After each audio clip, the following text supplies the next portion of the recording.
Marketing a business without a massive budget is a challenge. I'm not going to sit here and lie to you and say it's not. That's why you need specific processes and systems in place so that you can continuously attract clients even when you have clients. I know we love to stop marketing and stop chasing clients after we already have some, but that's when you need to ramp up the machine even more. So today I want to break down the exact process you can use to be a profitable solo entrepreneur. What's up, people? I'm Chris. Welcome to my channel. I love to help micro founders create profitable companies and become the best version of themselves. Today, I want to get into this marketing strategy that you can use if you don't have a massive budget. Because right now in online business, you have to have money to pay Facebook or YouTube or Google or somebody to run your business and get you leads and all of that stuff. There's a way you can be profitable without relying on advertising. Now, I want to put out a disclaimer right now. This is not me saying that you shouldn't advertise. In fact, as soon as you can't advertise, you should. By can't, I mean you make enough money to where you can put money in advertising and still be profitable. But the truth is, for a lot of people, the most logical thing is to take like the first 3 to 6 months, maybe even a year of your business and focus on getting clients outside of advertising. The good thing is, when you learn these skills and you can kind of put them into place, it is really good for you long term. Because let's say your ads stop working in the future, or things just aren't going the way you need them to, or your ad account gets banned. I've seen it a lot randomly too. You want to always have something to kind of fall back on. And knowing how to do this is a great safety valve. The first thing you need is an attraction method. Specifically, how are you going to get people's attention? Right? We'll talk about keeping their attention, but how do you get their attention? How do you get them to see you and who you are? There are a lot of different ways to do this, but mainly your attraction source needs to be something where you have control over it. You know what I mean? Where you can put in more and get out more. It's not an attraction method if you can't, turn the water up a little bit. A good example of this is YouTube. When you're putting out content on YouTube, it might not seem like an attraction method in the beginning. It might not seem like that, but it is. Because on YouTube, once you get the titles right, you figure out thumbnails, you're focusing on the right topics, then your videos start to get suggested by other channels, right? And I would say that's when you hit like a sweet spot. When you get suggested by other channels, you're popping up more for people to see you. That's kind of like step one. And you can even see what channels are suggesting your videos super early on. Like even for me, for the super small channel right now, I've grown other channels before, that's why I know this stuff, but I think YouTube is kind of the best because you can see all this data in terms of what's working very early. Like when you have like less than 50 subscribers, you can see all this information. So then okay, when I posted this video about this topic, it did really well. And then you even look at other smaller things like, well, this title, this keyword did good, and that thumbnail style did good. So let me kind of repeat this with a different topic and set it up differently. YouTube is probably the best attraction source. You can still use something like Instagram or Facebook groups. I think those are still valuable, right? They're still valuable. I just prefer YouTube because I'm comfortable being on camera. I have a ton of equipment for all this stuff, right? And I see the long-term play here, With YouTube, it's a long-term play in terms of the more content you put out, you can find your audience. You get better at it, they reward you for it. Not only from views and ad dollars and all of that stuff, but clients. That's the value there. With Instagram, it's more of an up and down thing, and then it's about taking pictures. I'm horrible at taking pictures. I'm just not good at that. So that's not my thing. It could be yours. But for me, sitting on camera talking like this for 10 minutes is way easier than taking pictures. I don't know what it is. It's just the opposite thing for me. So I would say part of the attraction strategy too is what you're actually good at. In the beginning, again, until you have people you can pay to do this stuff and the ones that know everything, focus on what you yourself are good at. Lean into your strengths.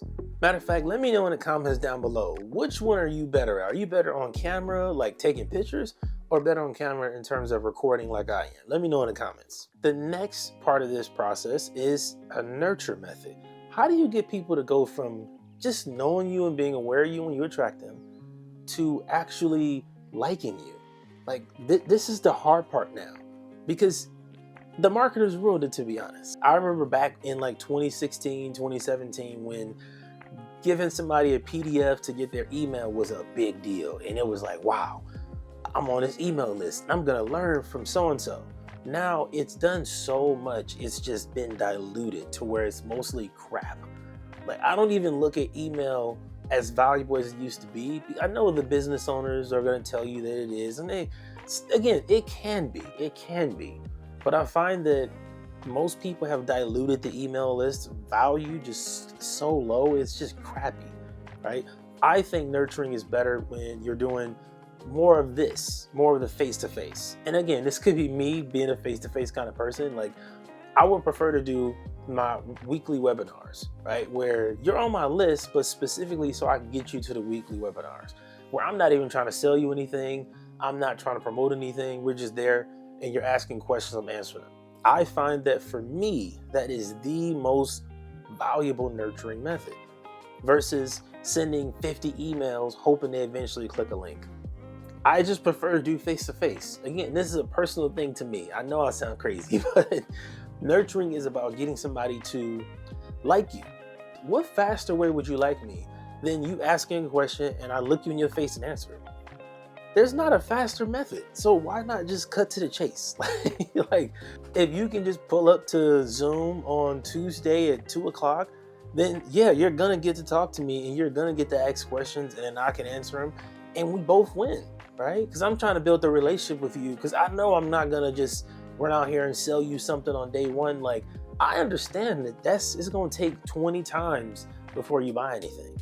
So why even try to sell you something in the first 5? I don't get it. And that's what a lot of the online business stuff has become.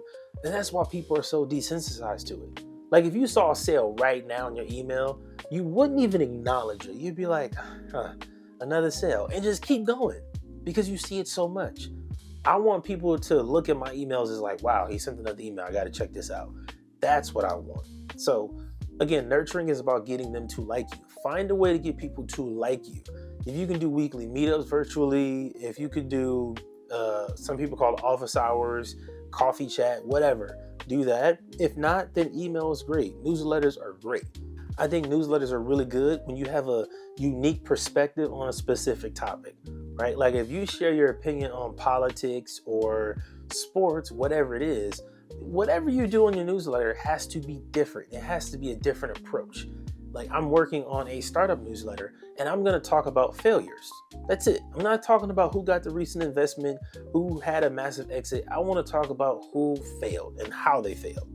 I find that to be very different because nobody else is doing that. I know I sound crazy when I say I want to do videos every week and essentially do meetups every single week to connect with people, but that's me. Let me know in the comments down below what your nurture strategy is going to be. Which one do you want to focus on? So our last step is conversion. So far we've gone through attraction, which is getting them aware of who you are. Then we have the nurturing, getting them to like you.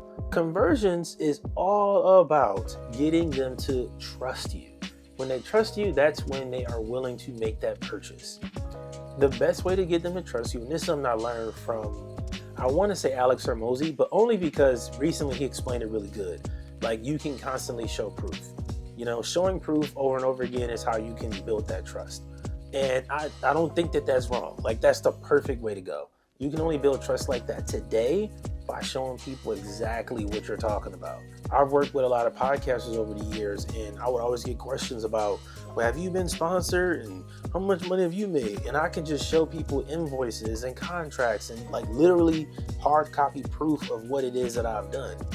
And the questions stop right there once you show it. That's why with the fake guru thing, you always know that they're a fake guru when they don't want to show proof.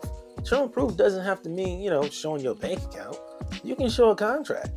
You can show an invoice that's paid. That's proof. Like, when you show that is as much proof as most people are going to need.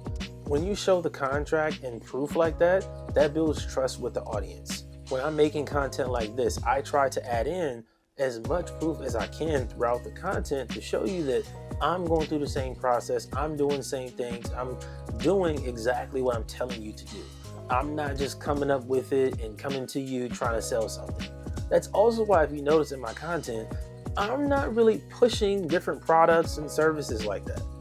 My focus is on building trust with you. And I know the quickest way to burn through your trust is to constantly be promoting something that you need to buy. That's not to say I will never sell anything on a channel or that I don't want to. I just know that there has to be a strategic way to it today, because the online world we're in now is so different from what it was 10 years ago. Like, digital entrepreneurship is just so different now. So we have to operate differently. A couple other ways you can build trust is to do strategy sessions. This works really well. This is when you take people from that, that group setting I talked about, and you just do one-on-one. Just give somebody 10, 15 minutes of your time and answer their questions. That builds a lot of trust. Some people don't like doing this because it does take time and it's not super profitable, but I look at it as, when I build trust like this with one person that is my ideal customer, in the long run, that's going to pay off. Even if they specifically don't work with me, them or somebody that they know will become a client. They'll become a paying client. And I started in 2015. I did maybe 200 free calls, literally 200. But after that, my career just took off. Like, I was able to do pretty much everything I wanted to. So I look at it as an investment in my market. When you're marketing your business as a solo founder, keep it simple. One way to attract people to you. One way to make people aware of who you are. Then one simple way to nurture them, build that relationship, and then one process to convert them into paying customers. That's it. Keep it that simple. That simple. And I promise you, you will have a profitable business.